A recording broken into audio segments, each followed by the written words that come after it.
निर्वाचन हुँदैन हुँदैन भनिरहेको बेलामा बडो शानदार ढङ्गले एकैपटक निर्वाचन सम्पन्न भएको छ।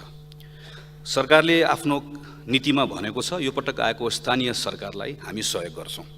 स्थानीय सरकारलाई खास गरिकन यो विस्तृतीकरण प्रतिवेदनको पुनरावलोकन गर्छौँ, राजस्व परिचालन गर्ने कुराको सन्दर्भमा सहयोग गर्छौँ र संविधानको अनुसूचीमा जुन अधिकारहरू स्थानीय सरकारले प्रयोग गर्ने भनेर लेखिएको छ त्यसका निम्ति कानुनहरू जुन नबनाइयो, विगतमा मापदण्ड बनाइएन, जसले गर्दा स्थानीय सरकारले काम गर्ने अधिकार हुँदाहुँदा पनि काम गर्न सकेनन्, हामी त्यसमा सहयोग गर्छौँ भनेर भनेको छ। निर्वाचन गराउने सरकारले सबैभन्दा महत्त्वपूर्ण कुरा यो म आग्रह गर्न चाहन्छु, तत्कालै यही सदन चलिरहेको बेलामा के कानुनहरू सदनमा ल्याउनु पर्नेछ, के कानुनहरू परिमार्जन गर्नुपर्नेछ। स्थानीय सरकार एक्लैले मात्र काम गर्न सक्दैन। उदाहरणको लागि काठमाडौँको फोहोर स्थानीय सरकारले गर्छु भन्दा भन्दै पनि सङ्घको सरकारले यसमा मद्दत नगर्दै गर्दा यो काम गर्न सकिन्न। त्यसैले यत्रो निर्वाचनपछि आएको स्थानीय सरकारलाई सहयोग गर्ने कुराको सन्दर्भ इच्छा शक्ति मात्र, नियत मात्र होइन, केही काम गर्नुपर्नेछ, कानुन संशोधन गर्नुपर्नेछ, कानुन बनाइदिनुपर्नेछ। सरकारले आफ्नो नीतिमा यसलाई प्रस्तुत गरेको छ, यसलाई तत्काल कानुनमा लिएर जाओस्, मेरो आग्रह छ। मङ्सिरमा हामी निर्वाचन गराउँछौँ। यो मङ्सिरसम्मको अवधिमा सन्तुलित परराष्ट्र नीतिका आधारमा आफ्नो अन्तर्राष्ट्रिय व्यवहार सरकारले गर्छ भन्ने विश्वास व्यक्त गर्छु। मुख्य कुरा भनेको यो हाम्रो अर्थतन्त्रको जुन अवस्था छ यो समस्याग्रस्त मात्र होइन, एक प्रकारले सङ्कटमा फस्न थालिसकेको छ। आन्तरिक र बाह्य कारणको कारणले गर्दा जोखिम बढ्यो भने त्यो जोखिमलाई वहन गर्न सक्ने भनेको छ, बढ्यो भने होइन।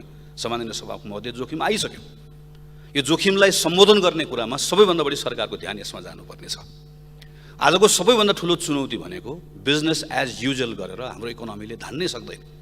गएको 10 महिनाको मात्रै हामीले व्यापार घाटा हामीले हेऱ्यौँ भने करिब 16 खरब रुपियाँको सामान हामी ल्याउने वा सामान वस्तु किन्ने 1 खरबको बेच्ने र यो यसरी बढेको छ। यो वर्ष मात्र भएको होइन, गएको वर्ष पनि बढ्यो, त्योभन्दा अघिल्लो वर्ष पनि बढ्यो, गएका बितेका 10-12 वर्षमा लगातार बढेको बढै छ र यो क्रम रोकिनेवाला छैन।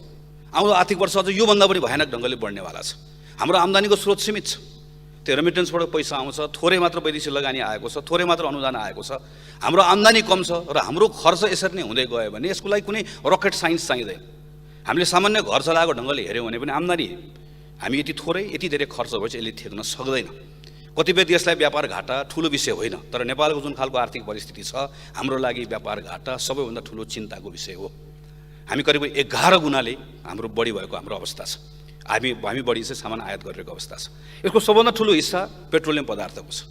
त्यसैले पेट्रोलियम पदार्थको करिब 15% भन्दा बढी हिस्सा भएको हाम्रो आयातको हिस्सा भएको ठाउँमा र अन्तर्राष्ट्रिय बजार, त्यसको मूल्य, खुला सिमाना, हामीले चाहेर पनि त्यसको मूल्य केही गर्न नसक्ने यस्तो अवस्थाको बेलामा हामीले पेट्रोलियम पदार्थमाथिको हाम्रो निर्भरता घटाउने महत्त्वकांक्षी हामीले सोच राख्नै पर्छ।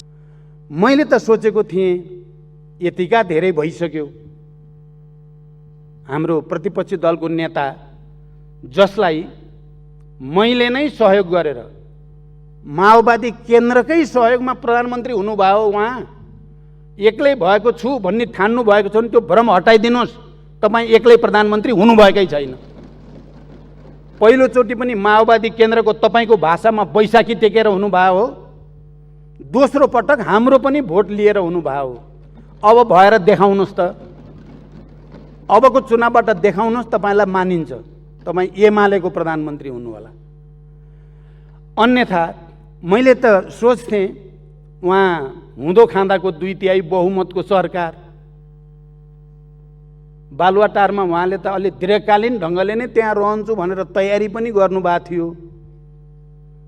सरकार गयो, बालकोट जान पर्यो, फेरि असमयमै आफ्नै सरकार ढलाएर आफ्नै पार्टी फुटाएर, त्यसो भएपछि त अलिकति रियलाइजेसन होला नि भन्ने लाग्थ्यो।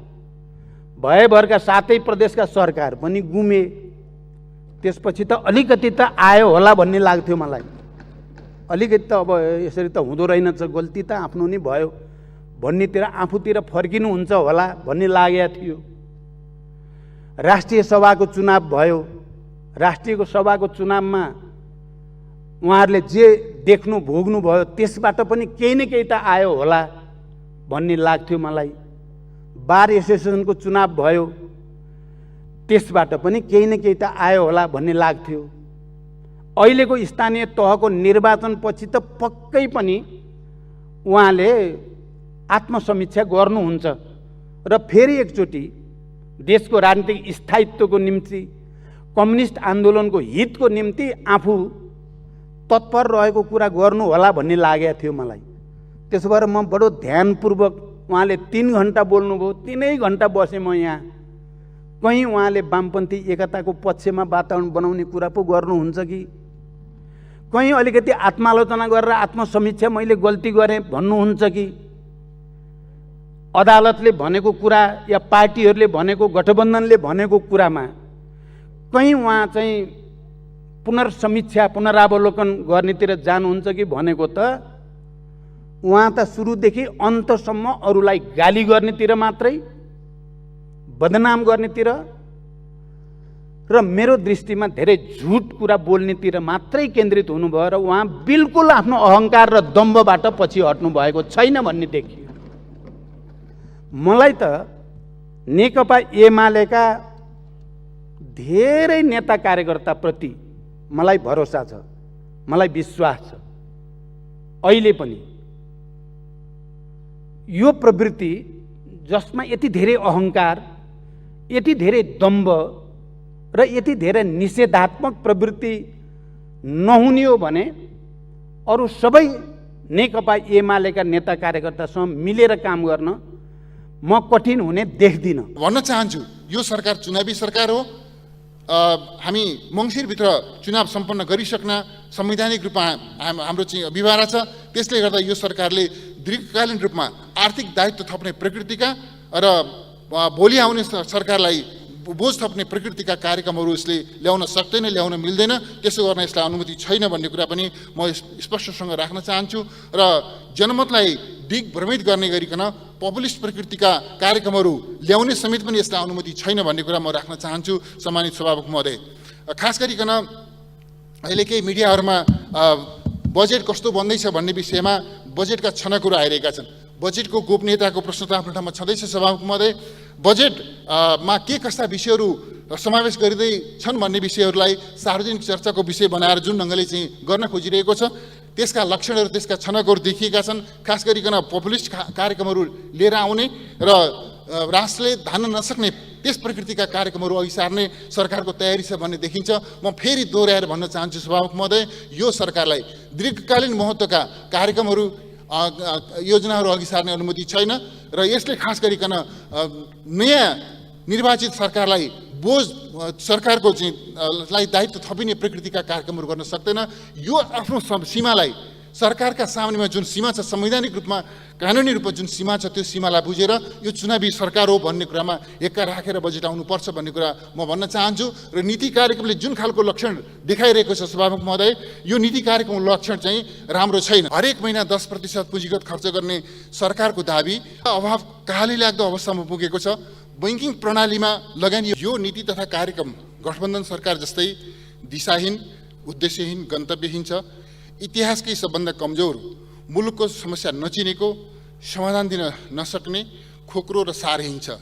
यसबाट सम्मानित सदनको समय बर्बाद गर्ने बाहेक अन्य कुनै उपलब्धि हुन सक्दैन सभामुख महोदय। सङ्कटोन्मुख अर्थतन्त्र मुलुकको यति बेलाको सबैभन्दा ठुलो समस्या हो, चुनौती हो। तर यो नीति तथा कार्यक्रम मुलुकको आर्थिक सङ्कटका प्रति बेखबर छ। मुलुकमा विद्यमान आर्थिक सङ्कट समाधान गर्ने तत्परता र इच्छा शक्तिका साथ नीति तथा कार्यक्रम प्रस्तुत हुनुपर्ने थियो। तर सरकार सङ्कटोन्मुख अर्थतन्त्रका बारेमा चालै नपाएको जस्तो गरेर, अर्थतन्त्र सामान्य अवस्थामा रहेको जस्तो गरेर प्रस्तुत भएको छ। यो सरकारसँग मुलुकको अर्थतन्त्रलाई कुशलतापूर्वक नेतृत्व गर्ने र सफलतापूर्वक सञ्चालन गर्ने अपेक्षा गर्न सकिँदैन थियो भन्ने कुरा सरकारको गैरजिम्मेवार प्रस्तुति र अर्थतन्त्रमाथिको खेलवाडबाट पुष्टि हुन्छ। छिमेकी र अन्य मित्र राष्ट्रहरू तथा अन्तर्राष्ट्रिय समुदायसँग नेपालको हित अनुकूल आर्थिक सम्बन्ध विस्तार गर्न सरकारसँग कुनै नीति तथा कार्यक्रम छैन। अर्थ समूहलाई लक्षित गरेर कर तथा महसुल छुट दिन पाइँदैन सभामुख महोदय। जसको आमा बुवा दुवै नागरिक छन्, दुवैले जन्मसिद्ध नागरिकता प्राप्त गरेका छन्, तिनका सन्तान अझै पनि कसरी गैर नागरिक भएर बसेको छ, कसरी गैर नागरिक बनाइएको छ, तिनलाई नागरिकता दिने दायित्व राज्यको हो। राज्यले आफ्नो दायित्व पुरा नगर्दा ती नेपाली नागरिकहरू जो नागरिकका सन्तानहरू राष्ट्रियता विहीनको अवस्थामा अधिकारबाट वञ्चित भएको अवस्थामा बाँच्न विवश भएका छन्। गल्ती राज्यले गर्ने, दिन राज्यले नदिने, तर त्यसको सजाय नागरिकले भोग्नुपर्ने। यसलाई अन्त्य गर्न तत्कालै नागरिकता ऐन जुन झन्डै 3-4 वर्षदेखि यताउता अलमलमा परिरहेको छ, यसलाई पारित गरेर नागरिकता यथाशीघ्र प्रदान गर्ने व्यवस्था गर्नुपर्दछ। अवस्थाबाट झन्डै असम्भव जस्तो ठानिएको, जहाँ मूल रूपले जनसङ्ख्याका आधारमा समानुपातिक विपक्षी दलको नेताले भन्नुभयो, मलाई बडो नमिठो पनि लाग्यो, अनौठो पनि लाग्यो।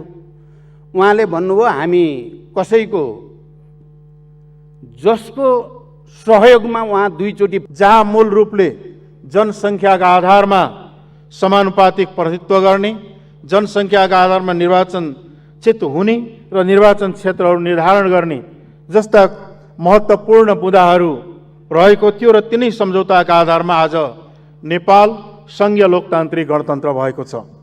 तर आज पनि फेरि विभेद त्यहाँ कायमै छ। जुन बेला संसदीय निर्वाचन क्षेत्रहरू तय गरिएका थिए, त्यो बेला 46% जनसङ्ख्या थियो मधेसको।